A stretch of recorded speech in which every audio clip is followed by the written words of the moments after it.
ജനഹിതം 2025. ഇന്ന് നമ്മോടൊപ്പം ഉള്ളത് മീനച്ചിൽ ഗ്രാമപഞ്ചായത്ത് 7ാം വാർഡ് NDA മുന്നണി സ്ഥാനാർത്ഥി സജീവ് KP ആണ്. നമുക്ക് അദ്ദേഹത്തിലേക്ക് കടക്കാം. ഇപ്പോ ഇലക്ഷൻ വേളയിൽ എവിടം വരെ എത്തി നമ്മുടെ പ്രചരണ പ്രവർത്തനങ്ങൾ? ജനങ്ങളിൽ നിന്നുള്ള അഭിപ്രായം എങ്ങനെയാണ്? നമുക്ക് വിജയ സാധ്യത എത്രത്തോളം ഉറപ്പിക്കാൻ പറ്റും? കഴിഞ്ഞ 6 മാസമായിട്ട് ഇലക്ഷന്റെ പ്രവർത്തനങ്ങളിൽ തുടങ്ങിയിട്ട്, അല്ലാതെ നമ്മൾ ഇലക്ഷൻ ഈ ഒരു മാസത്തുമല്ല, ഒരു 6 മാസമായിട്ട് തുടങ്ങിയിട്ടുണ്ട്. ആദ്യം വോട്ടേഴ്സ് ലിസ്റ്റിൽ പേര് ചേർക്കുന്ന അന്ന് മുതൽ നമ്മൾ പണി തുടങ്ങി.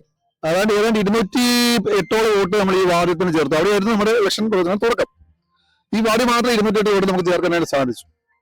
അതിനുശേഷം വീടുകൾ കയറി ഗൃഹസമ്പർക്കം നടന്നു വരുന്നു. നല്ല അഭിപ്രായമാണ് നമ്മുടെ വോട്ടർമാർ തന്നിരിക്കുന്നത്. ഏതായാലും എന്നെ വിജയിപ്പിക്കുന്നത് തന്നെയാണ് എനിക്ക് പ്രതീക്ഷ. ഇനി പുതിയൊരു ഭരണത്തിൽ വന്നു കഴിഞ്ഞാൽ എന്തൊക്കെയാണ് അവർക്ക്, എന്തൊക്കെ പദ്ധതികളാണ് അവർക്ക് വേണ്ടി ചെയ്യാൻ പോകുന്നത്? എന്തൊക്കെ മാറ്റങ്ങളാണ് നമ്മുടെ ഈ വാർഡിലേക്ക് കൊണ്ടുവരാൻ ആഗ്രഹിക്കുന്നത്? ഒരു പഞ്ചായത്ത് മെമ്പർ എന്ന എനിക്ക് കാര്യമായിട്ട് എന്തെങ്കിലും വാർഡ് ചെയ്യാൻ പറ്റുമെന്ന് ഞാൻ ഉദ്ദേശിക്കുന്നില്ല. ഒരു ഭരണം കിട്ടിയാൽ ഒരു പക്ഷേ കാതലായ മാറ്റം പഞ്ചായത്തിൽ വരുത്താൻ സാധിക്കുമെന്നാണ് എന്റെ വിശ്വാസം. കാർഷിക മേഖലയിലാണ് എന്റെ പ്രവർത്തനങ്ങൾ. എന്റെ വാർഡുകളിലുള്ള മുഴുവൻ വോട്ടർമാർക്കും അറിയാം നേരിട്ട്. ഞാൻ ഒരു 43 ഏക്കറോളം സ്ഥലത്ത് ഇപ്പൊ കൃഷി ചെയ്യുന്നുണ്ട്. ധാരാളം ഐറ്റം, 5 ഐറ്റം, അതായത് കപ്പ, വാഴ, നെല്ല്, തീറ്റപ്പുല്ല്, മീൻ, അങ്ങനെ വിവിധ കൃഷികൾ നടത്തുന്നുണ്ട്.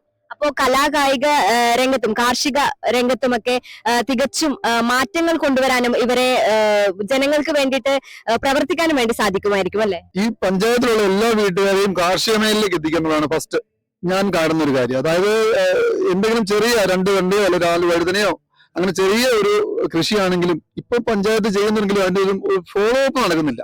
തൈകൾ കൊടുക്കുന്നില്ല, അതിന്റെ പിന്നെ പുറകോട്ട് എന്റെ യാതൊരു വർക്കില്ല. അതുകൊണ്ട് നട്ടോ എന്ന് പോലും ചിലപ്പോൾ അന്വേഷിക്കുന്നില്ല. പക്ഷെ അത് എല്ലാ വീടുകളിലും നിർബന്ധമാക്കിക്കൊണ്ട്, കൃഷി നിർബന്ധമാക്കിക്കൊണ്ട് എന്തെങ്കിലും കുറച്ച് പച്ചക്കറികൾ ചെയ്തിട്ട് ഒരു വിപണനം പഞ്ചായത്ത് അടിസ്ഥാനത്തിൽ ഓരോ വാർഡുകളിലും ഓരോ സെന്റർ കേന്ദ്രീകരിച്ച് ചെയ്യാനായിട്ട് ഞാൻ ഉദ്ദേശിക്കുന്നുണ്ട്. രണ്ടാമത്തെ കാര്യം നിങ്ങൾ ചോദിച്ചത് കായിക രംഗത്താണ്. കായിക രംഗത്ത് സത്യത്തില് മീനച്ചിൽ പഞ്ചായത്തിന് ഒരു കളിസ്ഥലം നിലവിലില്ല. ഒരു ടർഫ് പോലെയുള്ള ഒരു കളിസ്ഥലം നിർമ്മിക്കാനായിട്ട് പഞ്ചായത്തിന്റെ ഏതൊരു സ്ഥലത്ത് പഞ്ചായത്ത് കേന്ദ്രീകരിച്ചിട്ട് ടർഫ് ഉണ്ടാക്കാനുള്ള പരിശ്രമം എന്റെ ഭാഗത്തുനിന്നുണ്ടാവും. ഇവർക്കൊക്കെ അറിയാവുന്ന പോലെ ഞാൻ അത്യാവശ്യം ഒരു ചെണ്ട, മദ്ദളം, കൊമ്പ്, തിമില അങ്ങനെ വാദ്യോപകരണങ്ങൾ കൈകാര്യം ചെയ്യുന്ന ഒരു കലാകാരനാണ്. മെയിനായിട്ട് കൊമ്പാണ് ചെയ്യുന്നത്, എന്നെ പഠിപ്പിക്കുന്നതും കൊമ്പാണ്. ഏതാണ്ട് ഒരു 30ഓളം ചെറുപ്പക്കാരും വിളക്കുമാടത്ത് ഈ കലാമേഖലയിൽ സാമ്പത്തികമായിട്ട് ഉന്നതിയിലെത്തിയ ആൾക്കാരുണ്ട്.